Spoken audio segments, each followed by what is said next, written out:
Selamat datang di Virtual Spoiler. Jangan lupa like, komen, subscribe, dan follow. Chapter 512. Percakapan. Setelah mengamatinya selama lebih dari 10 menit, akhirnya dia selesai membaca materi yang rumit satu persatu. Guncangan di hatinya sulit untuk diredakan. Sebagian besar bahan itu adalah material tingkat 8. Bahkan ada sejumlah besar yang mencapai tingkat 9. Selain itu, dia juga membutuhkan kuali ungu tingkat 8. Untuk apa dia mengumpulkan begitu banyak bahan bermutu tinggi? Apakah dia berencana meramu pil obat persenjataan tingkat 8? Pikiran itu terlintas di benaknya, tetapi segera dia menepisnya. Dia pasti ingin menggunakan material bermutu tinggi untuk menyempurnakan senjata. Dengan cara ini, dia bisa meningkatkan kualitas baik senjata maupun pil obat. Namun, menggunakan material tingkat 8 atau 9 terasa terlalu boros. Tuan Muda Yun, Hang Xuan berkata dengan tenang, "Saya khawatir Anda akan mengosongkan perusahaan dagang awan ungu dengan semua ini."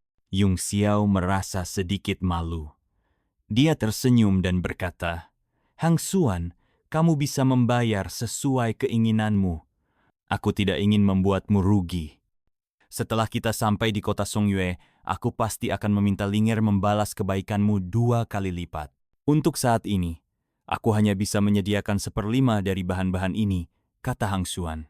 "Sedangkan untuk kuali ungu tingkat 8, aku memang punya 1, tapi Serikat Dagang Awan Ungu sangat membutuhkannya, jadi aku tidak bisa memberikannya padamu.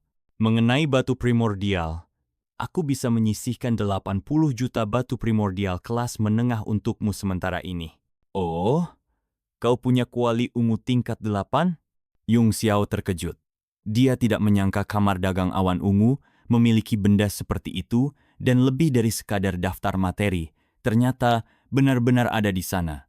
Selain itu, fakta bahwa mereka mampu mengumpulkan 1/5 dari bahan-bahan yang dibutuhkan serta 80 juta batu primordial kelas menengah sudah cukup menunjukkan ketulusan mereka. Apalagi, kamar dagang awan ungu saat ini berada dalam situasi yang genting. Untuk apa sebenarnya kuali ungu itu? Bisakah engkau memberitahuku?" Yung Xiao bertanya, masih memikirkan kemungkinan lain. Melihat Yung Xiao enggan menyerah, Hang Xuan akhirnya berkata jujur, "Kuali ungu ini berkaitan dengan nasib kamar dagang awan ungu, jadi aku tidak bisa memberikannya padamu. Aku berencana menjadikannya hadiah untuk seseorang yang berpengaruh dan memintanya membantu kami. Aku menghabiskan berkali-kali lipat jumlah uang hanya untuk mendapatkannya dari berbagai tokoh harta karun. Itu juga alasan utama aku datang langsung ke kota Nanhuo. Ini adalah pertaruhan terakhir kami."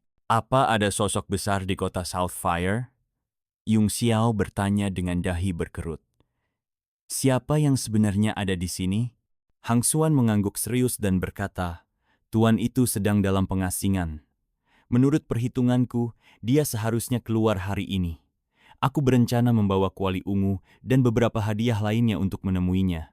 Tuan Muda Yun, apakah kau tertarik untuk ikut denganku? Mungkin jika beliau senang, kau bisa mendapatkan beberapa petunjuk darinya. Jika itu terjadi, peluangmu untuk memenangkan kompetisi alkimia dan seni bela diri Serikat Pedagang dalam waktu 1 bulan akan meningkat pesat." "Baiklah Qianqian," kata Yung Xiao. "Aku akan pergi dengan Hang Xuan dan melihat seperti apa sosok luar biasa yang bisa memberiku nasihat." Melihat Yung Xiao masih tampak ragu, Hang Xuan tersenyum dan berkata, "Kau akan mengerti setelah bertemu dengannya, Yung Xiao." Ia lalu membuat gerakan mengundang sambil tersenyum. Kamar dagang awan ungu hanya memiliki 3 sendok teh kuno langit berbintang. Kami bisa membuat paling banyak 6 cangkir, tapi Tuan Muda Yun sudah meminum setengahnya. Mengingat teh harum itu, Yung Xiao langsung merasa segar kembali dan memuji. "Sudah bertahun-tahun sejak aku merasakan teh seenak ini.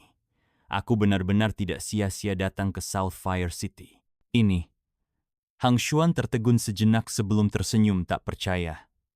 "Jadi, Tuan Muda Yun, kau pernah minum teh yang sebanding dengan teh kuno langit berbintang sebelumnya?" Yung Xiao memilih untuk tidak berkata-kata. Dengan tenang, ia mencicipi teh sembari tersenyum kecil. Air liur naga sejati yang tercampur dalam teh itu ternyata membawa manfaat luar biasa bagi tubuhnya. Begitu teh itu mengalir ke dalam perutnya, nutrisi dari air liur naga itu segera menyebar, memberikan rasa nyaman yang sulit diungkapkan dengan kata-kata. Dantiannya terasa seperti dipenuhi air mendidih, dan chi vitalnya pun mulai bergolak. Energi itu mengalir deras melalui meridian-meridiannya, dan kekuatannya terus meroket.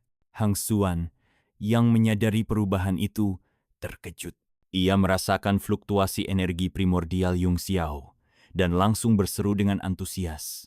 Tuan Muda Yun, cepatlah berkultivasi.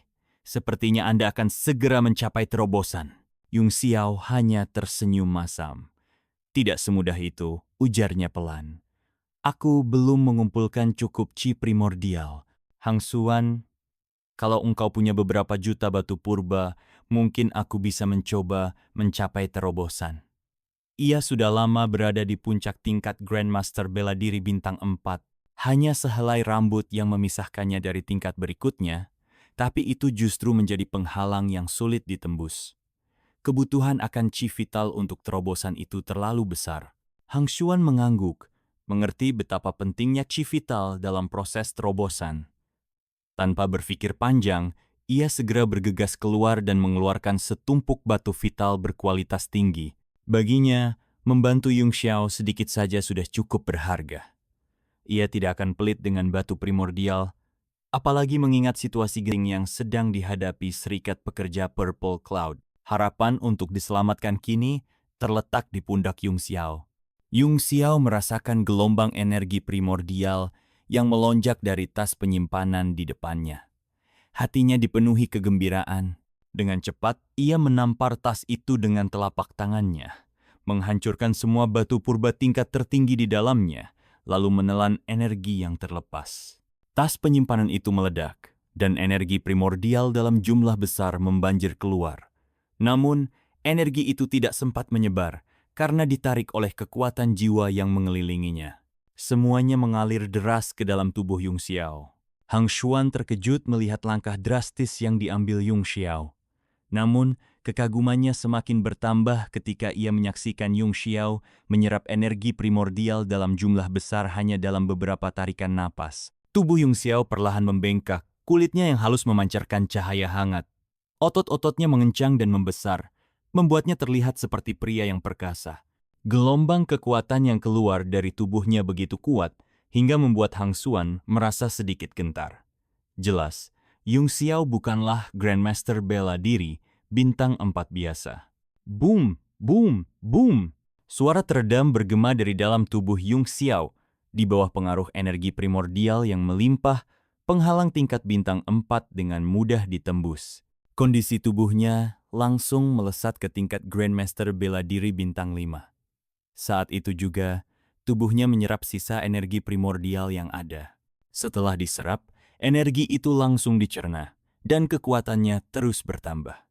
Pada titik ini, tubuhnya bahkan bisa disamakan dengan artefak tingkat 5, dan itu cukup untuk menahannya.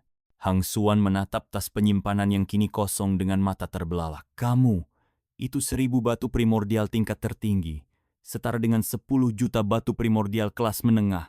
Bagaimana mungkin kamu tidak meledak? Ujarnya dengan nada terkejut. 1000 batu primordial tingkat tertinggi. Yung Xiao menghela napas dalam-dalam, hatinya merasa sesak. Bahkan jika engkau memberiku batu primordial bermutu rendah, tidak akan ada bedanya bagiku. Batu primordial bermutu tinggi atau rendah, semuanya sama saja. Tapi 1000 batu primordial tingkat tertinggi. Aku khawatir itu adalah stok terakhir Serikat Pekerja Awan Ungu, katanya dengan nada menyesal. Hang Xuan masih terpaku dalam kekagetan, tetapi mendengar kata-kata Yung Xiao, wajahnya berubah dan hatinya terasa sakit. Meskipun nilai tukar batu primordial diukur dalam kelipatan 100 batu primordial kelas atas, atau bahkan 10.000 batu primordial kelas menengah, tidak akan pernah bisa menggantikan batu primordial tingkat tertinggi. Alasannya sederhana. Semakin murni batu primordial, semakin tak tergantikan nilainya, terutama saat seseorang berada di momen kritis untuk menerobos tingkat kekuatan. Itulah mengapa Hang Xuan tanpa ragu memberikan batu primordial tingkat tertinggi kepada Yung Xiao. Namun, ia sama sekali tidak menyangka bahwa Yung Xiao akan menyerap semuanya sekaligus, apalagi mengatakan bahwa kualitas batu primordial itu tidak penting baginya. Rasanya seperti menghabiskan hidangan mewah yang disiapkan dengan susah payah, hanya untuk kemudian mengeluh bahwa rasanya tak berbeda dengan nasi putih biasa. Melihat wajah Hang Xuan yang semakin muram, Yung Xiao merasa sedikit malu. Dengan suara canggung, ia berkata, "Tenang saja, Hang Xuan. Aku pasti akan mengembalikan 1000 batu primordial tingkat tertinggi itu kepadamu di masa depan." Hang Xuan tersadar dari lamunannya dan mencoba memaksakan senyum. "Sama-sama, Tuan Muda Yun. Selama Anda bisa mempertahankan posisi perusahaan perdagangan Tianyuan, perusahaan perdagangan Awan Ungu akan berusaha sebaik mungkin untuk mendukung Anda," ujarnya dengan sopan. Kemudian, wajahnya berubah menjadi lebih cerah. "Aku juga sangat senang. Meskipun basis kultivasi Tuan Muda Yun masih di tingkat Grandmaster Bela Diri Bintang 5, melihat cara Anda menyerap batu vitalitas tadi, kekuatan tempur sejati Anda pasti jauh melampaui level itu, bukan?" Yung Xiao hanya tertawa ringan. "Biasa saja," katanya dengan santai. Mata Hang Xuan berbinar-binar penuh antusias. "Benar juga. Sudah kuduga, mata adik perempuan Lingir memang tajam. Jarang sekali dia salah menilai seseorang." Ia lalu menatap Yung Xiao dengan penasaran. "Aku jadi penasaran, lawan sekuat apa yang bisa Tuan Muda Yun kalahkan dalam pertarungan sungguhan? Grandmaster Bela Diri Bintang 9? Atau mungkin, bahkan mampu melawan Martial Emperor?" Yung Xiao menghela napas pelan. "Ini sulit untuk dijelaskan," ujarnya sambil menggeleng. Ia sebenarnya bingung bagaimana harus menjawab. Bagaimana mungkin ia bisa memberitahu mereka bahwa di masa lalu, di Yanwu, ia pernah mengalahkan beberapa kaisar bela diri hanya dengan lambaian tangan. Jika ia mengatakannya, pasti mereka akan mengira dirinya gila. Hang Xuan, yang mengira Yung Xiao sengaja merahasiakan kekuatannya, tersenyum malu. "Maaf, aku terlalu banyak bertanya. Tuan Muda Yun berhak merahasiakan hal-hal seperti itu." Yung Xiao hanya tersenyum kecut dan memilih untuk diam. Ia benar-benar tidak bisa menjelaskan semuanya. Tiba-tiba, pintu ruangan terbuka dengan kasar. Wu Chen masuk dengan wajah pucat dan tubuhnya masih memancarkan gelombang energi unsur yang tidak stabil. Terlihat jelas bahwa suasana hatinya sedang buruk. "Wu Chen, ada apa?" tanya Hang Xuan sambil mengerutkan kening. Wu Chen menatap Yung Xiao. Bibirnya bergetar seolah ingin mengatakan sesuatu, tapi ia mengurungkan niatnya dan memilih diam. "Tuan Muda Yun bukan orang luar," kata Hang Xuan dengan ekspresi serius. "Kamu bisa bicara langsung." Baru setelah itu, Wu Chen membuka mulutnya. Kemarahannya meluap saat ia berkata dengan suara tegang, "Presiden, para brengsek dari kamar dagang angin petir itu sengaja mempersulit kita. Mereka tahu situasi kita sedang buruk, dan langsung bilang bahwa formasi teleportasi mereka rusak dan sedang diperbaiki. Aku tanya berapa lama perbaikannya, tapi mereka hanya bilang tidak tahu." Ekspresi Hang Xuan langsung berubah muram. Ia menggertakkan giginya dan berkata, "Sialan, kamar dagang angin petir itu benar-benar menendang kita saat kita jatuh."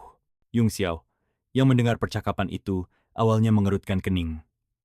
Namun, tak lama kemudian, ia tersenyum kecil dan berkata dengan tenang, "Kalian berdua tidak perlu marah. Wajar saja jika orang mencoba mengambil keuntungan saat kita dalam kesulitan. Biarkan saja. Aku akan pergi ke kamar dagang angin petir sendiri dan menyembunyikan identitasku sebagai anggota kamar dagang awan ungu. Mungkin aku bisa meminjam formasi teleportasi mereka sekali pakai." Hang Xuan mengangguk, meski wajahnya masih terlihat sedikit malu. "Kalau begitu, aku serahkan semuanya kepada Tuan Muda Yun," ujarnya dengan nada sedikit malu. Kamar dagang petir memang sangat kuat. Bahkan kamar dagang Tianyuan tidak berani melawan mereka, apalagi kedua wanita itu.